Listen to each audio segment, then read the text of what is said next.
তানবিন খেলছে আর আমি এখানে ভয়েস ওভার দিচ্ছি। সো আজকে ব্যাকগ্রাউন্ডে তানবিনের অনেক কথা শুনতে পাবেন। আচ্ছা, এই যে আমি বারান্দাতে টুকটাক গাছ লাগাই আর সেগুলোতে আলহামদুলিল্লাহ মোটামুটি ভালো ফলই আসে। তো আপনারা অনেকেই জানতে চান যে আসলে আমি এগুলোর টেক কেয়ার কীভাবে করি, কী সার দিই, কীভাবে যত্ন নেই, কখন পানি দিই, কয় ঘন্টা রোদ পাই এগুলো।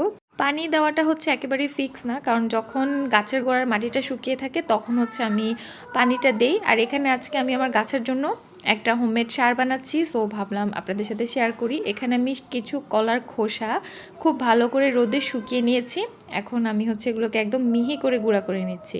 কলার খোসা আপনারা কয়েকদিন পানিতে ভিজিয়ে সেই পানিটাও দিতে পারেন, তবে আমার কাছে এইভাবেই বেশি ভালো লাগে, কারণ আমার কাছে মনে হয় কি এভাবে দিলে না গাছের গোড়াতে পোকামাকড়টা খুব একটা হয় না। কারণ আমি যেহেতু ব্যালকনিতে গাছ রাখি, সো এখানে পোকামাকড়ের একটা ভয় থাকে। তারপর হচ্ছে আমি ডিমের খোসাগুলোকে এরকম যে সাদা অংশটা সেটা তুলে তারপরে হচ্ছে রোদে শুকিয়ে নিই। এতে করে ডিমের যে গন্ধটা সেটা আসলে ওইভাবে থাকে না। আর সেটা হচ্ছে আমি এরকম গুঁড়া করে তারপরে গাছে দেই। অ্যান্ড চা পাতাও সেম আমি ভালো করে ধুয়ে শুকিয়ে তারপরে এভাবে মিহি করে গুঁড়া করে দিই। তো এটাই হচ্ছে আমার হোমমেড সার, এই চা পাতা, শুকনো ডিমের খোসা গুঁড়া আর কলার খোসা গুঁড়া। সো এই তিনটাকে আমি ভালো করে মিক্স করে গাছের গোড়ার মাটিটা আগে আলগা করে তারপরে হচ্ছে দেই।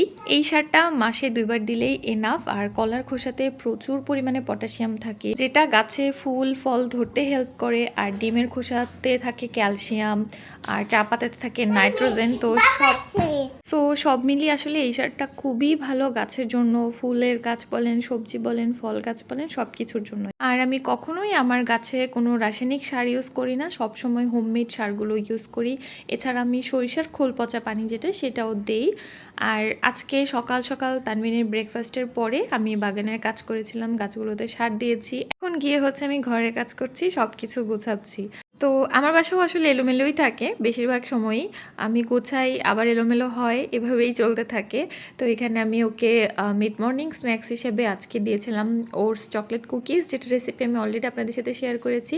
তো ওকে আমি কুকিজটা খেতে দিয়ে এখানে আমি হচ্ছে কাপড়গুলো গুছাচ্ছিলাম আর কি। আর এখানে তার একটু মায়ের আদর খাইতে ইচ্ছা হয়েছে, সে আমাকে কাজ করতে দিবে না, কোলে উঠে বসে আছে যে মা তুমি এখন কাজ করবে না, তুমি আমাকে আদর করবে এমন।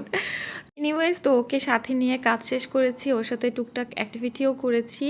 আর এখন ইফতারের প্রিপারেশন নিচ্ছিলাম আমি এখানে। আজকে হচ্ছে খিচুড়ি রান্না করব, সবজি খিচুড়ি। ইফতার রেডি করাটা আমার জন্য আসলে একটা বিশাল বড় চ্যালেঞ্জ হয়ে যায়, কারণ এই সময়টাতে তানবিন বাসার নিচে বাইরে খেলে।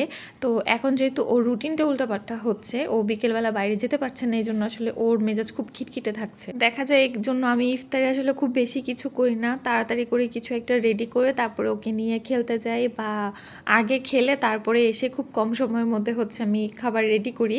তো আজকেও সেম, আমি খিচুড়িটা বসিয়ে দিয়েছিলাম। তো আমি রান্নাটা শেষ করতে পারিনি, ও খুবই কান্নাকাটি করছিল, ও বাইরে যাবে, অটোতে উঠবে সে, মানে স্পেসিফিক্যালি সে বলছে সে অটোতে উঠবে। সো আমরা অটোতে উঠে গিয়েছিলাম, আমি টেলার্সে কিছু ড্রেস বানাতে দিয়েছিলাম, তো ভাবলাম যে অটোতে করে ঘুরিয়ে নিয়ে আসি। তো তারপরে এখানে এসে ইফতারির আর জাস্ট 10 মিনিটের মতো বাকি ছিল, আমি ডিম ভাজি করছিলাম। আর এর মধ্যে তানবিনের বাবা অফিস থেকে এসে দেখলাম যে একটু শুটকি ভুনা করে নিল। শুটকির প্ল্যানটা আমার ছিলই না, আমি জাস্ট খুব সিম্পলভাবে খিচুড়ি আর ডিম ভাজি দিয়ে ইফতার করতে চেয়েছিলাম, বাট সে সুযোগ পেয়েছে তো করে দিয়েছে আর কি। শুটকি খুব পছন্দ আমাদের, ওর বেশি পছন্দ আর কি, তানবিনের বাবার। তো এনিওয়েজ, এই ছিল আজকে আমাদের সিম্পল ইফতার অ্যান্ড এই ছিল আজকের ভিডিও। সবাই ভালো থাকবেন, আল্লাহ হাফেজ।